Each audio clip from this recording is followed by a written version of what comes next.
Well, The Flash is finally going to drop this June, and one thing a lot of fans are really excited about is seeing Ben Affleck make his final appearance as the Dark Knight. Now, we've seen little bits and tidbits of him in the trailer, and now due to a new action figure, we have a great look at the new Batsuit for the upcoming Flash movie. So let's dive into it.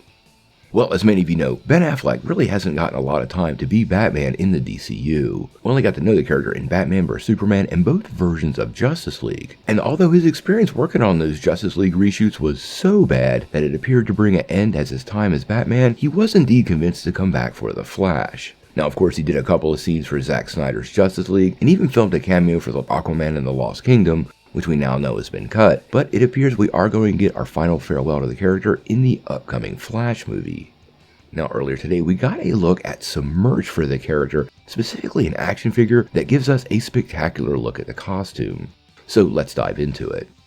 Now, I have to say, I do like the costume, and I do prefer my Batman mostly in black, even though I wouldn't mind seeing the blue suit appear. Now, this is a very armored version of the costume. The Zack Snyder sort of street Batman costume almost had a fiberglass wrap look to it, and of course he had the Dark Knight Returns armor that he fought Superman in. This one's definitely settled well in between.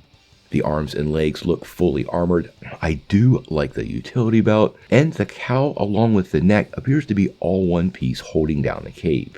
Now, I think the big thing with every Batsuit is the chest piece, and it does appear we do indeed have the same logo that he used in those Zack Snyder movies, so I think that's perfect for continuity. Now, you can't really see it in the figure pictures, but when you look at the back of the box, you may notice that this Batman's bat symbol is a little different though, because it, along with other parts of the suit, are indeed painted out a little gray, and I did notice underneath the bat symbol running down his abdomen, that gray piece continues.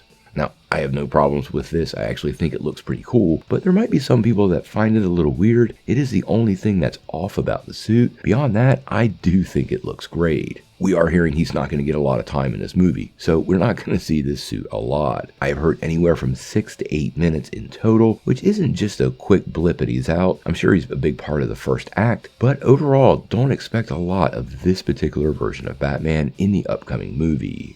Now, whether Ben Affleck ever returns to this role, honestly, guys, find it super unlikely. The actor keeps reiterating over and over again that he really does have next to no interest for the genre, and the experience for him, even though recently has been better, definitely altered the way he sees this, and he has plenty of stuff on his plate, and it's really not something he needs to do. I'm sure fans would like to see him come back, and if James Gunn did a Crisis on Infinite Earth movie, there could be an opportunity, but I seriously doubt that ever happens. But we'll have to wait and see.